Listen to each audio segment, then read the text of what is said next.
Hello and welcome to TI Now. We're here today at the Guest House at Nest headquarters in Palo Alto, California.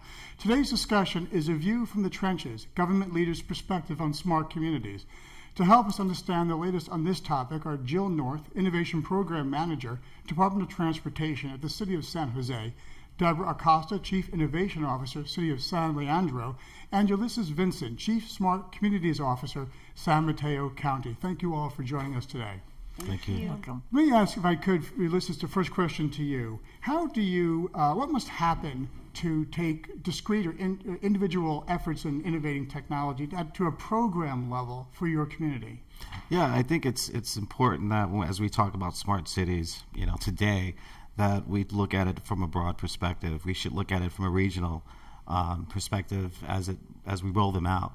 In San Mateo County, we have 20 unincorporated cities. We have a large section of an unincorporated area that's mostly coastline and up in the mountains. So we want to make sure that it's not one city that has it and the other city doesn't have it. So we want to make sure that as we look at smart cities and what a smart city is, and as we define what that is, because each city has its own definition of that as well. But that's okay. But we want to make sure that we look at it from a broad perspective and we look at it that we can implement this to everyone. And it's interesting because actually the technology has changed that conversation. So I've been working for municipalities for quite some time now. And it used to be that it was very competitive. So you kept everything that you learned internally because that was a competitive advantage. What we're discovering with this world of technology in smart cities is that's changing everything. None of us wants to have that car that disengages at the city line or the county line. So we're in this together, and I think technology really has changed how cities view competitiveness, and really now it's more about collaboration. Yeah, absolutely. I mean, when you think about even something like an autonomous vehicle, to your point about stopping at the county line, that's why it's important that you have sound state policy and federal policy, not patchwork frameworks between cities, so that basically industry has to figure out what standards they have to apply to one city versus the other. And I think there's a lot of understanding between cities and communities on basically having some kind of interoperable system. Right. When you think, Jill, about interoperability and standards, what's the status from a smart communities perspective? What's the status of standards today, and what do you need? Yeah, well, that's the problem, right? Is that technology is moving so much faster than the standards that by the time standards come out, the technology has already moved way past that. We saw that in the case with like DSRC. Some of the early adopters putting DSRC on different intersections, as soon as they were done installing them, had to turn around because they were out of date and update them. So I think that really pushing on the standards community to kind of get ahead of the technology a little bit more is something that is of interest, at least for me. And it's really important because it's going to scare cities off. So we can go even back farther, right? So all of the cities remember MetroFi. So that was one of the first mesh wireless networks. And we were all going to have that, and it was going to be around the entire Bay Area.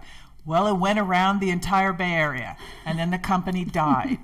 So all these little transmitters sitting on top of all of our electricity poles and our light poles continued to suck energy for years. And in fact, in Oakland, where I worked before, PG&E sent them a bill at some point after like 10 years, and it was a whopper. So the city ended up having to take the darn things down, or at least disconnecting them from the electricity. So cities get really gun shy when that happens. When we have to learn that much the hard way, then we're a little reluctant to get into the technologies, which is why it really is amazing that we have as many cities around the country who are brave enough to stick their toe into the water of technology and smart cities and say, how can we improve services to our communities by doing it this way? Absolutely. Gosh, I bet the taxpayers were not happy about that. I bet you the taxpayers didn't always find out about that. because that's part of the thing too, is that we are funded from our taxpayers. Right. We answer ultimately to them, and so really trying to find the leanest, most efficient way to basically bring our cities up to par without making huge investments is really key, I think. Right. And I think at the federal level, they're working to help us with this. So the Global Cities Team Challenge, which was established by the National Institute for Science and Technologies, US Ignite, and Smart Cities Council, is really trying to look at what these standards could be for us across the country, because it is really confusing, and there's a lot of vendors. When you go to a conference as a city person, oh my gosh, we're the customer, and you're just like assaulted, like every step down your tape. It's like, come and see my greatest shiny thing. That's scary. I mean, so it is really important to establish those standards at some point, but the only way we're going to do that is if some of us are piloting some of these things so that we can figure it out, and that means that we're going to fail. Yeah. We're going to succeed, and we're going to fail, and then we're going to fail, and then we're going to succeed again, and that's not a place that government likes to be in. Which is a perfect segue to my next question about how do you work with policymakers to appreciate technologies that work that develop into smart communities. So maybe, Deborah, you can talk a bit about that. Well, it really helps if your elected officials at least have a vision of some sort. So one of the missions that drive, or goals that drives my work from the City Council is to establish in San Leandro economic sustainability and create San Leandro as a center for innovation. So just by saying that, suddenly, okay, I'm a little bit more comfortable now. I can go out there and be a chief innovation officer, whatever that means, but I have to teach them. Yeah. What does that mean? And what we're learning and what the policymakers are learning is that sometimes taking a risk is a little bit sexy. It's actually okay. It's a little bit scary, but it's actually a little bit sexy. So when we in San Leandro partnered with Dr. Patrick Kennedy to create our fiber optic loop, which meant that we own the conduit, but Dr. Kennedy would own the asset, the fiber that pulled it to light up businesses, we said, well, that's kind of weird. We haven't actually heard of anything like that before, but what's the downside? Everyone's looking around each other going, we don't see a downside. Let's give it a try. And in fact, it has helped to transform our city. Suddenly, a city that said, 20 years ago established, well, we want some of this Bay Area magic in San Leandro. Well, why would it come to San Leandro? There was no particular magic there to draw it. But with the fiber optic loop, suddenly everyone sees itself differently. So I think for many cities, especially ones like San Leandro, which is small enough to do it, to create that infrastructure, to really focus on the infrastructure first, helps to create a sense, I've invested in this, I believe in this, and now that we have an investment, we need a return on that investment. So that's how our city went about it, and I think it really helps to have leaders who have a vision to begin with. Yeah. Some of that magic you talk about is, we hear about is data as a result of investments in smart communities. Can you talk a bit about, and maybe Deborah, you can kick off, and Ulysses will have a bit of a conversation. How important is that data to your municipalities, and how do you use it?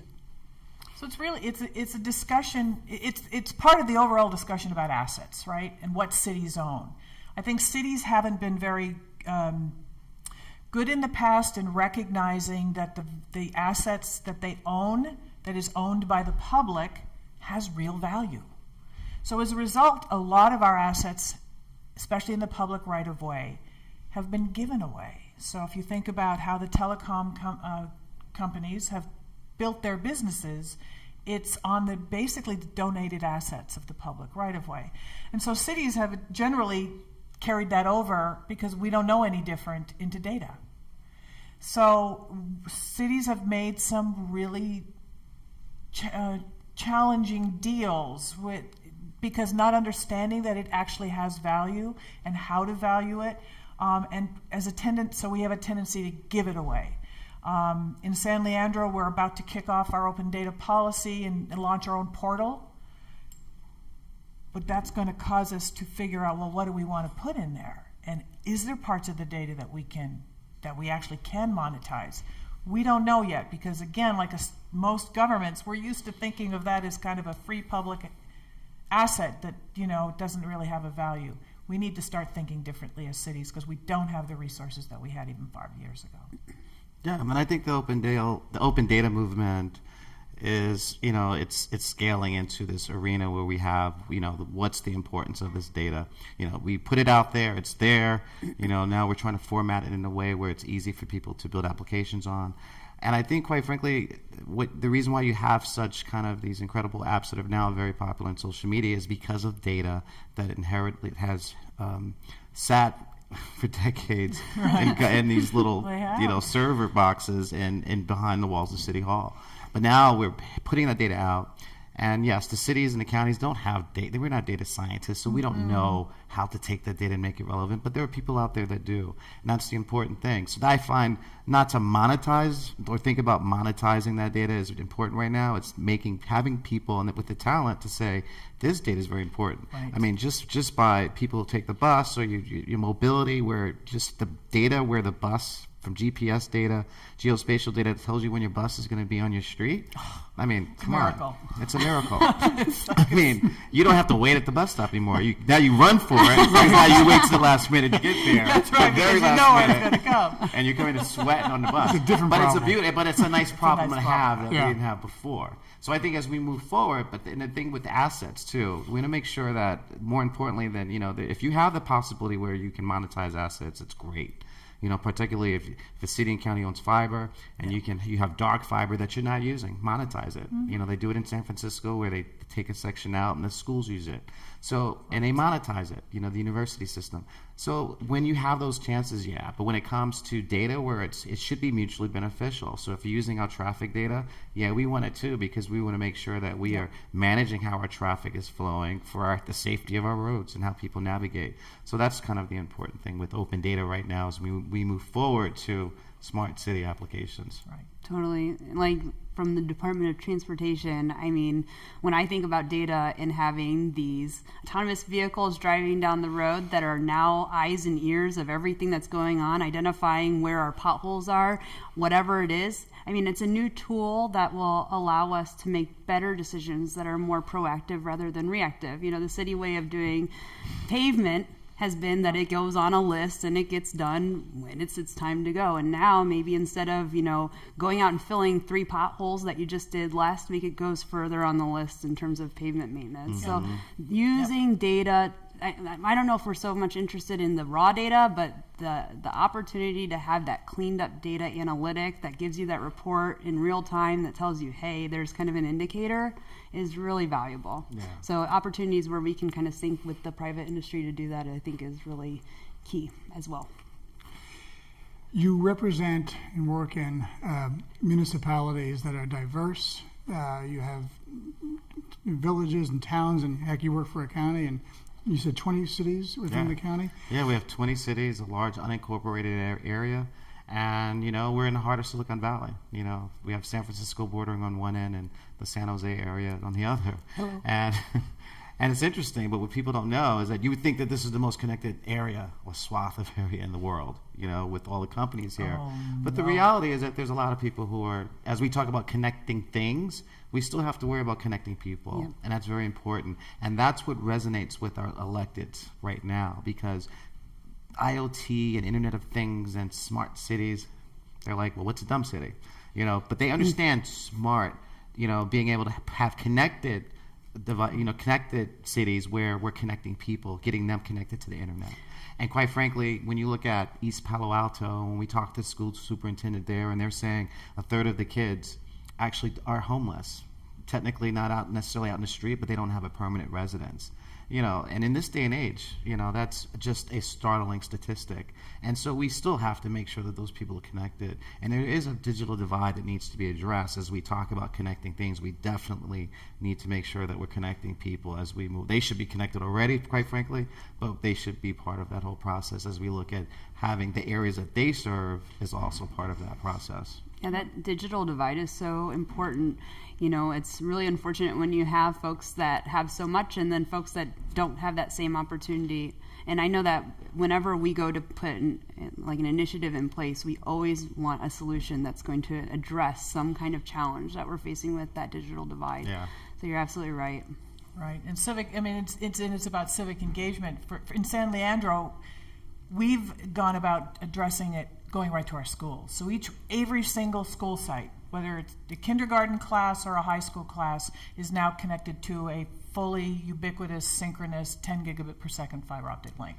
So, and that's pretty important given that the state of California now does all of its testing, for example, on computers, and schools have a difficult time having the bandwidth even getting on. But what we've discovered even more importantly, in San Leandro, by the way, we are one of the most diverse cities in America, right behind Oakland. So our kids that are getting engaged with this and developing applications are that exactly that community that has been the subject of the digital divide for so long. And we're now intentionally engaging them, not just through a 10 gigabit per second fiber optic link, that's cool, but it's like, how do you use it? So for example, we actually brought back, we have a smart city platform through Climate Tech, Paradox Engineering. So we brought back a former high school student from San Leandro who is now at Harvey Mudd University. He brought back 5 of his fellow students. We put them up for 12 weeks in San Leandro. Families adopted them. And they worked with Paradox to create a smart garbage can app. So we have it's an open platform. And they created themselves. Well, what a better way to overcome that digital divide than to have these youngsters who were mostly children of color actually engaged with us and seeing a future for themselves and thinking about coming back to San Leandro and creating a business. So that's the magic that we want to have happen around digital divide and just to eradicate it. There's no reason for it to exist. Yep. But if you dress children right in the schools and they have the expectation that this is what I have access to, they'll never go back. That story gives me goosebumps. Oh, it's so exciting. That's why I tell it. Thanks very much for joining us today, folks. Thank you. Thank you for having us. Thank you.